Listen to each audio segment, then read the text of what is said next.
Hello, hello, hello.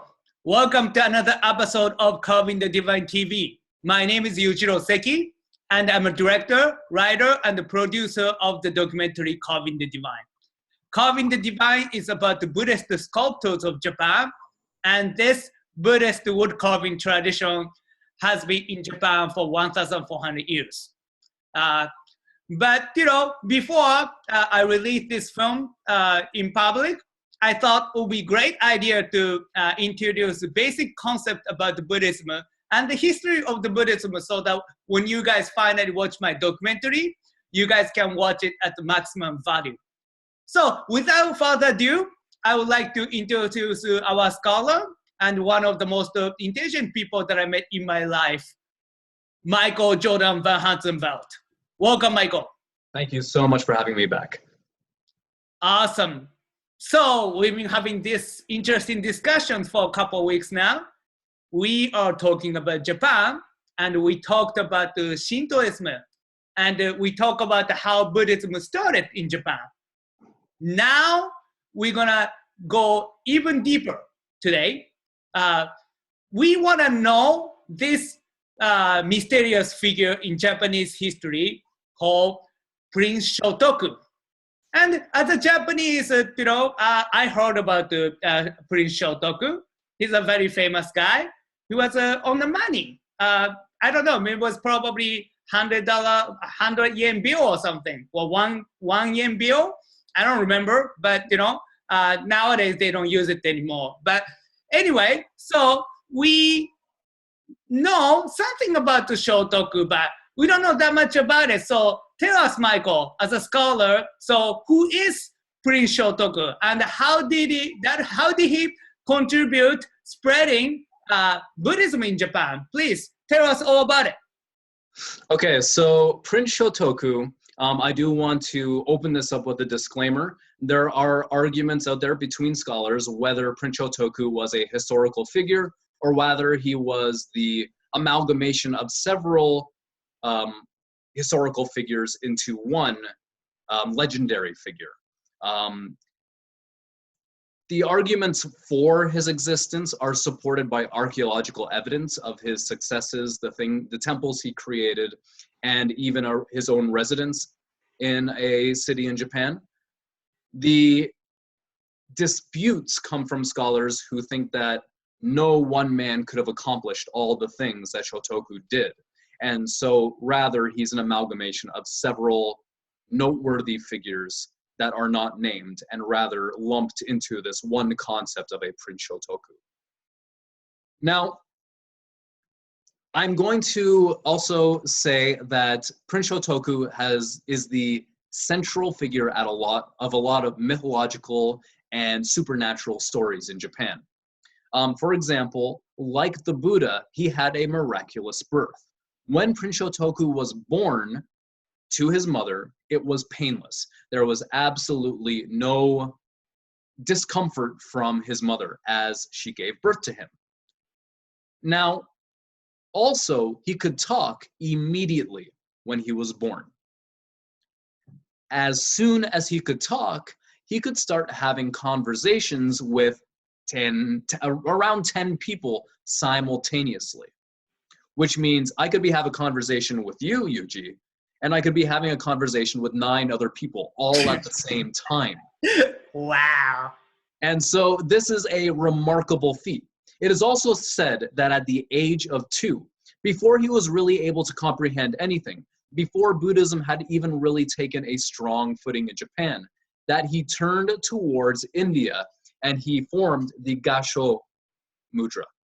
He showed the form of respect towards India, towards where the Buddha had been born. And so these are all stories that are attributed to him historically. He is also mentioned in the historical chronicles of Japan, the Kojiki, and in the Nihon Shoki. Both of those talk about Prince Shotoku at length. Now, Shotoku, if he were a real person, I'm going to leave it at that. If he were a real person, he did a lot to change the political climate of Japan at the time. when he was born, there was a lot of clan warfare. There were a lot of clans vying for rulership of the nation of Japan. Now, Shotoku, when he took the regency under his aunt Suiko, when he took that regency, he wanted to bring in a more centralized state government, following the model of Chinese government. He also brought in this idea of a meritocracy versus nepotism. Meritocracy, of course, being achieving higher ranks in government based on what you do, rather than who you know. He also played a very important role in creating a 17-article constitution, which completely subverted the way that government matters were practiced in Japan. Now, what makes these 17 articles so specifically special to Buddhist history is that the 3 jewels of Buddhism are mentioned by name in those 17 articles. I believe it's Article 2, maybe Article 6. Maybe somebody in the comments can correct me and point out. I believe it's Article 2, though, where Prince Shotoku had written that at the center of the government should be the 3 jewels of Buddhism: the Buddha, the law, and the community. Mm-hmm. And so he mentioned by name Buddhism in these articles of the Constitution. And when this Constitution formed the basis of the government in Japan, this means that the government in Japan from that point forward started to see Buddhism as the root on which everything else would be built. Now, why Buddhism?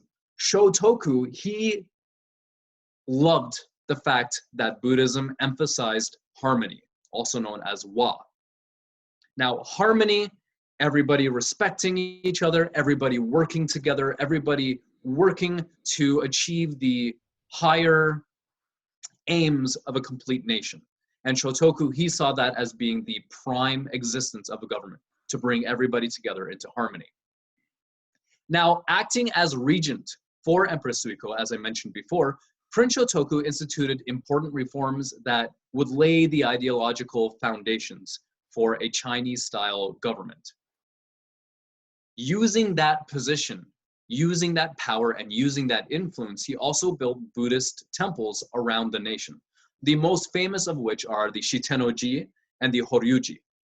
There are 5 others. He built 7 famous large temples in total, but the 2 famous that exist to this day, and the ones that a lot of people will go to visit out of respect for Shotoku's accomplishments, are the Horyuji, where a lot of treasures are stored, and the Shitenoji, which was built by Shotoku in celebration of a victory he was given. Wow. Sounds like he accomplished so much. Oh, so I didn't even I didn't even start. He was also a Buddhist scholar. He was not a preacher, but he was a lecturer on Buddhist principles. He was a commentary writer on sutras in the Buddhist, sort of the Buddhist writings. He wrote commentaries on these things. Some stories say 3 sutras, other stories say 10 or up to 8 sutras. The number varies depending on who you read. But he was a legendary figure. He achieved legendary status because of what he did to further Buddhism in the Japanese archipelago. Great. I understand why he's important now. He's not just a money guy, right? I guess. He's not just a money guy. He did everything to lay the foundations of Japan as we know it now. Awesome, awesome. So, guys, if you think this information is useful, make sure to subscribe my YouTube channel, follow me on Twitter and Instagram, and like me on my Facebook, because that's how we do it in the 21st century. In the 21st century. And also, Michael is going to talk more about the Japanese Buddhism. Can't get better than that. Can't get better than that. We're going to talk about it more next week. I can't wait. Awesome. So I'll talk to you soon. Yeah, take care.